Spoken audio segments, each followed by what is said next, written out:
Igbo ndị mana ege m ntị ekene m nwoke na ekene nwaanyị biko na ụbọchị nke taata na ozi a ji ebe bụ ozi dị elu nna nwoke a na-ekwukwa n'eziokwu regarding Matthias, mana ihe a bụ eziokwu ndị ọbụla na-eso Matthias anaghị ala ike ege. Matthias akpụrụgo ụka na-etetọrọ ụka n'ọsọsọ n'ụka isi n'ọsọsọ ụka butere ihe alụ na-eme n'obodo anyị. Matthias jide ụka niile wụọ ụka niile na ọma mpụtagasị oke nye nke ezigbo dị o dịgwa gị na onye ọbụla obi ya dị ọjọọ obi onye ahụ dị njọ. Matthias abụghị ezigbote onye obi ya dị njọ n'ala Igbo anyị. Ihe ọbụla imezi as long as ị na-eje ụka na ibilong otu omenala eziokwu bụ ndị ya, Matthias akpọrọ gị wụwa gị n'ala complete. Ọ na-etiri ndị ụka egwu nwanne anyị nwoke akwụli onye ọbụla nụrụ anya bụ egwu. O chefuzie na ọ nwere ndị boys ndị niile anụ colonize boys ya kịta ha na-egbu mmadụ na-abụ mmadụ ebe a na-eme mmadụ ihe ka wee meetie up na a na-agwakwa oke ite na-agwọ ibubo na-agwọ ọsị amasị ya. Matthias agụbiri igbo na-asị na ndị omenala so wee mebie ụka so wee mebie obodo anyị maka na ndị ụka ahụ bụ fake na-ejekwuru ndị omenala ahụ bụkwa fake ha na-agwọ ọgwụ wee na-anyị tọkọ. The difference between ọdịnala na omenala. Ọdịnala dị iche, omenala dị iche. Na-aghọtago ọdịnala dị iche, omenala dị iche. Maka na okwu ahụ unu chekwa meaning ya anyị dig deep into it very soon ka ndị mmadụ ghọta ihe dị iche between omenala na ọdịnala. Maka na ndị mmadụ hapụzi ọdịnala na-eme omenala. Being tradition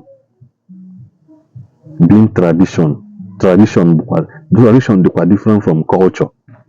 Ihe anyị na-ekwuwa maka na Matthias na-eme omenala mana o jighị eziokwu esonye bụ ihe. Deme vidio nwanne anyị nwoke ka unu ghọta ihe m na-ekwu.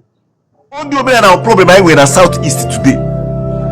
Ndị omenala bụ ndị na-emebisiri anyị obodo today. Ndị omenala bụ ejide all our young people, all our young youth na-ana n'ihi na nke ikpeazụ a onwegodo ndị a ga-akụrụ egwu ife atọ n'onwe ndị a ga-etigodoro egwu mpụ ha na-arụ ndị omenala.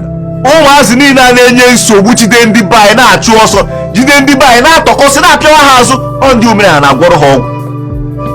Ha ncha niile bụ ndị omenala ha gwọrọ ha ọgwụ. Matthias etibe afụbe ha tie egwu ofube ha arụ ndị omenala rutu ya ahụ na-arụ jide ha n'Igbo asasịara nke ikpeazụ o tibere ha egwu ndụ ka ọ eme na ọ na-etiri egwu. Chineke bụkwa gị ọrụ ana n'okwe gị ị na-agụrụ ndị ụka egwu.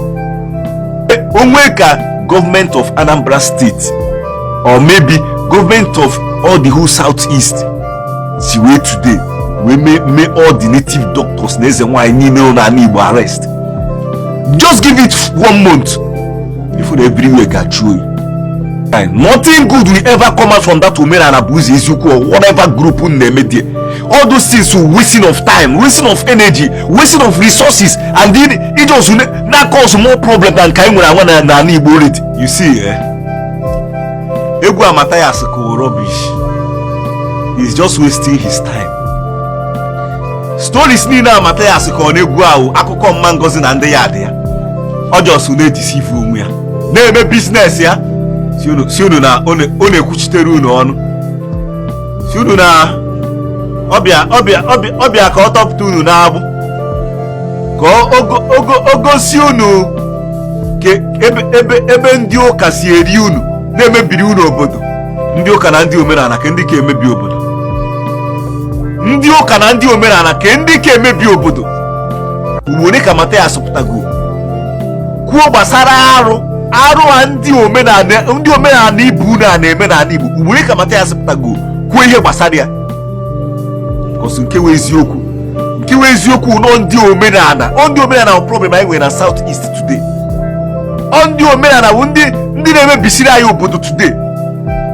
Ndị omenala bụ ejide all our young people, all our young youth na-ana n'ihi na nke ikpeazụ a of which na onwegodo ndị a ga-akụrụ egwu ife atọ n'onwe ndị a ga-etigodoro egwu mpụ ha na-arụ ndị omenala.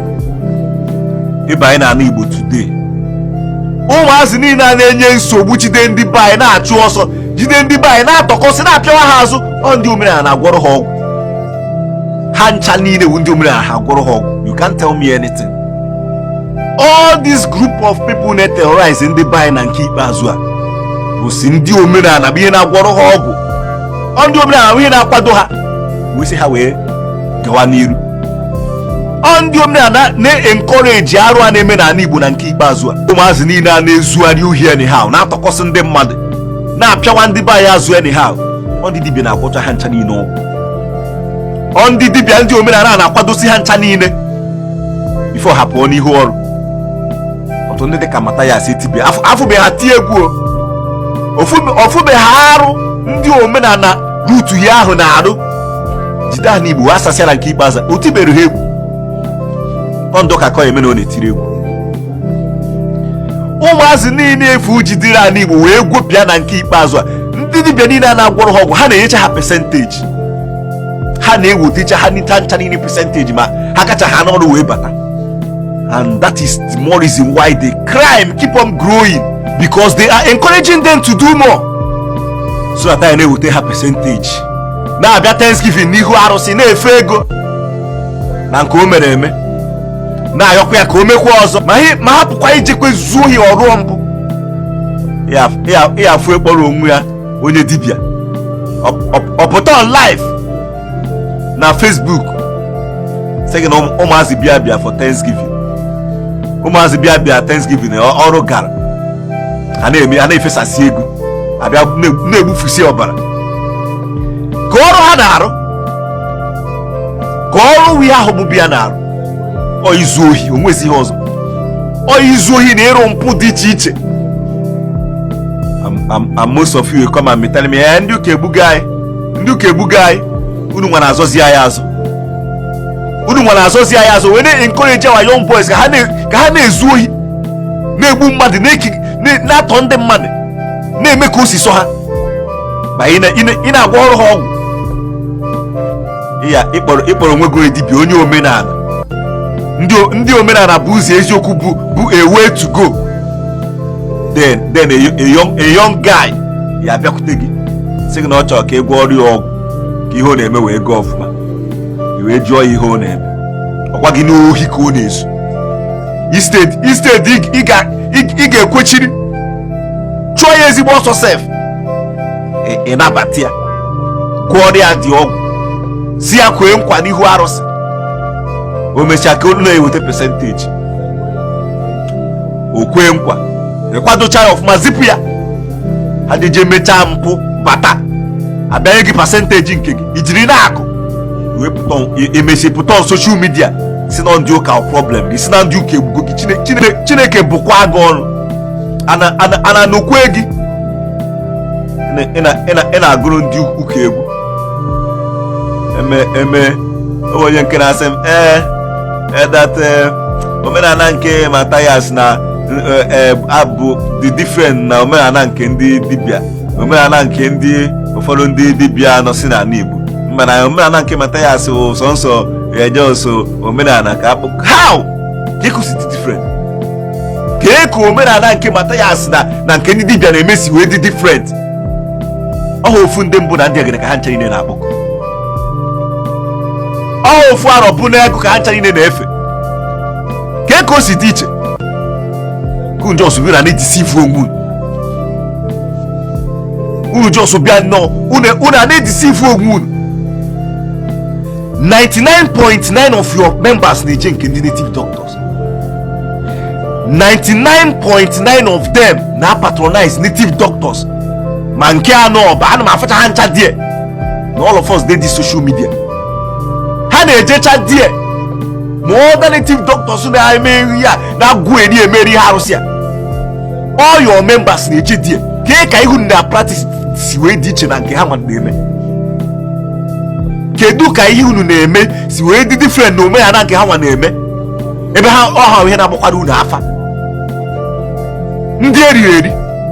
Ndị Matthias jiri go brain ha wee gwuo osiki ka o si wee dị iche na omenala nke unu nwa na-eme. Ọ dị ka ụlọ adị nọkịta as a Roman Catholic guy na pụta nsị gị na ndị Assemblies of God or maybe ndị choosing na ha bụkwa the same Christian with me as a Catholic, maybe because of the way ha ji worship their own na all the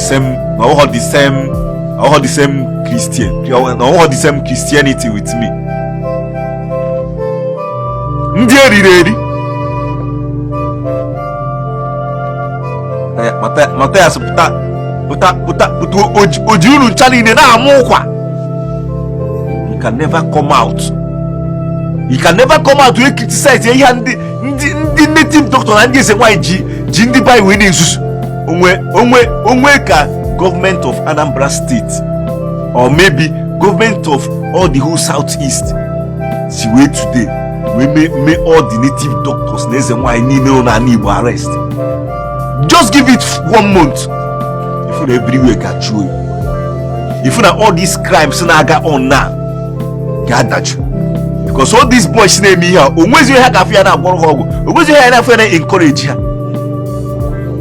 On a half run ndi na meri ya na me haji enwe mura. Na abasa everywhere. Na asase everywhere. Because no onwe no na onwe no na akọ na akuru hegu. Onwe here na akọ na encourage her. If not, they no born them well. They no born any young guy where he seem no easy from nowhere. Mafta, they not on the mad. Yeah, for a native doctor with Indian cankers and why. And on a video now saying, Umu Bembia for Thanksgiving. On that or aga, a baby Ibianekene. Only haro guy, I have a Ibianekene. You know. Uboneka Matthias Ezeaku wesi ha ndị niile ahụ na-emeri ihe arụsị na-emeri ya no gịnị ka ha na-arụ gịnị ka onye ahụ na-arụ onye arụ ọrụ ga ya bịa kene onye ịrụ ọrụ ka oje zuo mmadụ ohi oje zucha ji ohi bata ya bịa kene imechu na abịa si no Christianity wu problem na Igbo no ndị ụka bịa problem na Igbo. Let's go back to our roots. Ina anachi na your root, inachi buru onwe gi onye ohi. As far as I'm concerned, nothing good will ever come out from that Omenala Ezeaku or whatever group there. All those things will wasting of time, wasting of energy, wasting of resources, and then it just that cause more problem than na Igbo. If I should tell you guys that care to know, Matthias needs to use because Matthias is a really trained. Some of you did educated on the group. See the bahu no zusupte. If Matthias actually want to fight for, actually want to speak for Igbos as he has been claiming, Yabido from his sanitize anything that has to do with Omenala.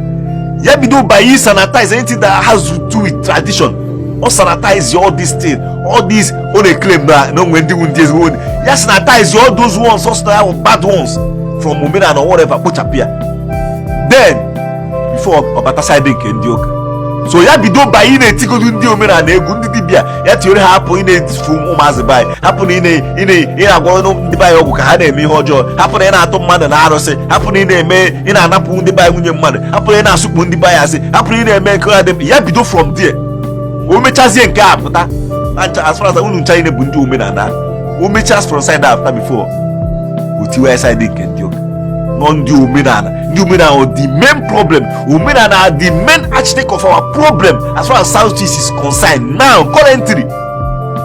So no all one I go Romaznina news you all one encourage Romaznina.